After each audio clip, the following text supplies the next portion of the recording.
이 목 상태가 굉장히 안 좋아가지고 거의 이비인후과에서 살다시피 했는데 다행히 공연 들어가니까 목이 또 괜찮아지더라고요. 이게 말로만 듣던 천직인가? 네, 무대가 천직이라던 방탄소년단 BTS의 맏형 진이 군 입대를 결정했습니다. 진을 시작으로 다른 멤버들도 순차적으로 병역 의무를 이행하겠다는 소식이 들려왔는데요.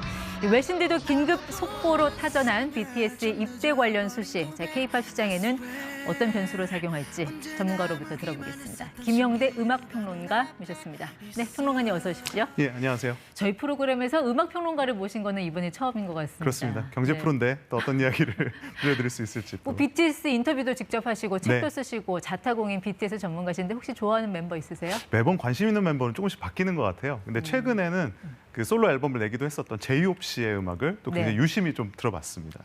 이 맏형 진이 들으면 조금 섭섭할지 모르겠는데 진이 군대 가겠다고 하네요. 예. 입대 시점을 언제쯤으로 예상을 하면 될까요? 그건 정확히는 알 수 없는 것 같아요. 그런데 어쨌든 입영 연기 신청을 이제 철회한 형식이 됐잖아요. 네. 그렇기 때문에 뭐 언제든 사실 올해 말부터 내년 초까지 뭐 우리가 다양하게 생각을 해볼 수 있을 것 같습니다. 이제 뭐 전적으로 네. 이제 입영 통지서가 언제 날라오느냐에 따라서 달린 문제라고 봐야 될 것 같습니다. 나머지 멤버들도 일단 연령으로만 보면 특별한 네. 사유가 없는 한 군 입대가 갈 시점이 됐잖아요. 그렇죠. 나머지 멤버들의 입대 스케줄은 앞으로 어떻게 될까요? 사실 나이만으로 보면은 뭐 언제든 갈 수 있는 좀 차이가 있죠. 맏형 진 같은 경우가 이제 막내 정국 씨랑 보면은 다 5살 정도 차이가 납니다. 네. 그러니까 우리가 쉽게 생각하면 5년 정도의 터울이 있으니까 언제든 갈 수 있다고 생각을 할 수 있겠지만 일단 BTS 같은 경우는 또 그룹으로서의 소위 말하는 완전체 활동, 컴백 스케줄을 또 고려하지 않을 수 없거든요. 예. 그러다 보니까 만약에 진이 올해 말이나 내년 초에 가게 된다면 다른 멤버들도 네. 그런 큰 차이를 두고 입대를 하는 방식을 택하지는 않을 것 같다는 생각이 들고요. 소속사 입장에서는 이게 사실 동반 입대, 동반 전역이 최상의 시나리오인데 그거는 좀 현실적으로 쉽지 않을 사실 것 모두 같고. 다 같이 입대하고 제대를 하면 2년 안쪽으로 사실 컴백 스케줄을 맞출 수가 있거든요. 근데 그게 이제 현실적으로는 어렵기 때문에 네. 가급적이면 비슷한 시기에 예. 1, 2년 안에 스케줄을 두고 가게 되지 않을까. 그래서 하이브가 예외적으로 2025년이라는 네. 좀 러프한 타임라인을 또 이미 내놓기도 했었죠. 그러니까 2025년에 다시 완전체로 돌아올 것이다. 가능성이 있는데 그것에 대해서는 뭐 확실하게 말할 수는 없다. 다만 그런 부분을 희망하고 있다. 이렇게 이제 밝혔죠. 그러면 지난 주말에 있었던 부산 콘서트가 7명 완전체로 활동한 마지막 콘서트. 일단 이렇게 봐야 될까요? 마지막에 이제 기준을 뭐로 놓느냐 하는 문제인데 예. 아마 입대 전, 그러니까 다시 완전체로 컴백하기 전에 이 같은 규모의 콘서트를 7명이 함께 하는 것은 좀 현실적으로 어렵지 않을까 생각합니다. 네. 그럼 앞으로 이제 군 입대를 순차적으로 하게 된다면 BTS는 이제 우리한테 어떤 모습으로 다가오는 거예요? 나머지 뭐 5명, 6명으로 짝을 이뤄서 네.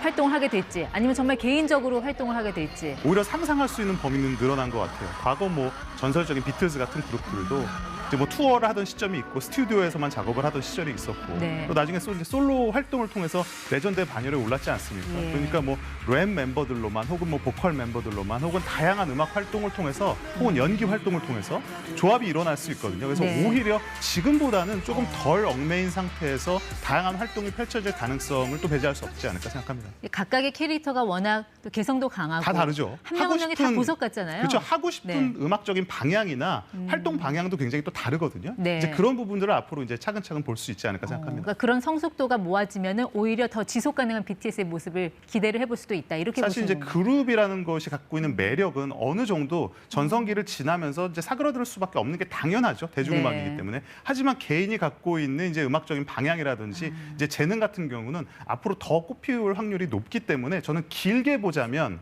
각각의 활동을 하는 BTS 멤버들의 총 합이 네. 지금 7명이 보여주고 있는 현재 모습보다 더 파괴력이 있을 수 있다라고 봅니다. 장기적으로 봤을 그렇습니다. 때 알겠습니다.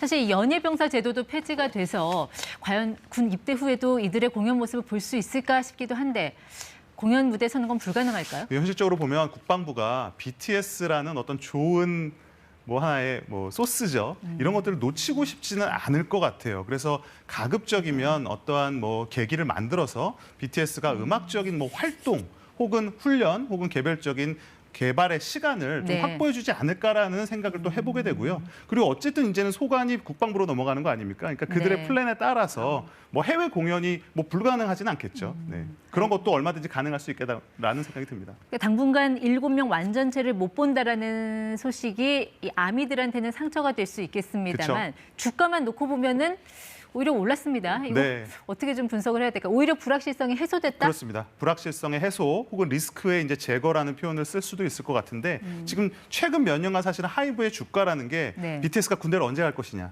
과연 뭐 혜택을 받을 수 있을 것이냐라는 이런 다양한 뉴스 때문에 투자자나 이렇게 주식에 관계된 사람들에 의해서 네. 좀 저평가되는 측면도 있었거든요. 아무래도 불확실하기 때문에. 근데 오히려 그런 부분들이 이제 선제적으로 제거가 됨에 따라서 네. 이제 정상적인 이제 모습을 회복을 했다 이렇게 볼 수 있을 것 같아요. 그 7명이 깨지는 것에 대한 시장의 그 막연한 두려움이 그렇습니다. 있었는데 일단 그거는 해소가 해소가 됐다고 됐다고 보는 것 봅니다. 같아요. 네. 다만 실적에는 좀 부담이 있을 수밖에 있지 않을까요? 그 공연이라든지 이렇게 완전체로 하는 콘서트는 당분간 볼 수 없다면 그런 큰 매출처가 사라진다면 당연히 기업 이익에는 이게 안 좋은 영향을 줄 수밖에 없을 것 같은데 어떻게 보세요? 그게 사실은 하이브의 가장 큰 고민이었죠. 왜냐하면 단일한 그룹으로서 BTS 이상의 어떤 상업적인 파괴력을 갖는 그룹이 아직은 없기 때문에. 근데 그거는 뭐 당분간도 해결은 되지 않을 겁니다. 다만 이제 하이브 입장에서는 뭐 투모로우바이투게더라든지 네. 르세라핌이라든지 그런 다양한 그룹들을 이제 해외 시장에 진출을 시키면서 예. 그들을 나름대로 키워온 그런 준비 과정이 있었거든요. 그러니까 네. 어떻게 보면 이제 리스크의 최소화라고 볼 수 있겠죠. 그런 이제 미니멀하게 이제 만들면서 네. 오히려 하이브로서는 이제 가능한 한 피해를 최소화하면서 이제 다음 단계로 나가려는. 그리고 이제 BTS가 뭐 마냥 또 군대만 있는 건 또 아니지 않습니까? 네. 또 언젠가는 돌아오게 될 것이고 그런 부분들을 이제 최소화하겠다는 움직임의 어떤 일환으로 볼 수 있을 것 같아요. 네, 방금 그 차기 주자들의 네. 그 그룹명을 좀 말씀을 해주셨는데 가장 기대주로 보는 건 어디예요? 일단 투모로우바이투게더 같은 경우는 이미 해외 시장에서 팬덤을 다소 확보를 하고 있고 예. BTS의 차기 주자로서 또 한 팀 4세대 K-팝 그룹의 대표적인 팀으로 불렸었고 그리고 제가 듣기로 이제 하이브에서도 BTS의 또 뒤를 잇는 네. 그룹을 론칭 준비라는 이야기도 있습니다. 그리고 르세라핌 같은 경우도 이제 새 앨범을 내놓고 또 4세대 걸그룹의 또 새로운 파워를 보여주고 있기도 하기 때문에 네. 이런 그룹들을 좀 지켜볼 필요가 있을 것 같습니다.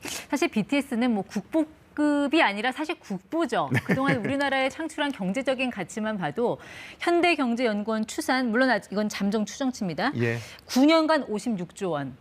근데 BTS가 없어도 이런 이익 체력을 계속 유지할 수 있을까요? 그 사실은 BTS의 성공 자체가 너무 예외적인 것이기 때문에 우리가 이제 BTS가 거둔 성과만을 보면 좀 실망을 할 수는 있어요. 네. 다만 이제 K-팝 산업이라는 것이 과거에 좀 구멍가게 스타일의 운영 방식에서 지금은 굉장히 체계화되고 시스템화가 됐단 말이에요. 그렇다는 것은 우리가 BTS 같은 예외적인 성공을 거둘 수 있느냐 없느냐 그건 네. 모르지만 그런 성공을 거둘 수 있는 그렇죠. 토대, 제반, 시스템 자체는 우리가 이제 만들어 온 셈이거든요. 그런 점에서 장기적으로 봤을 때 K-팝의 미래나 어떤 성공 가능성은 BTS와 관계없이 나름 탄탄대로를 네. 올라섰다라고 저는 분석하고 있습니다.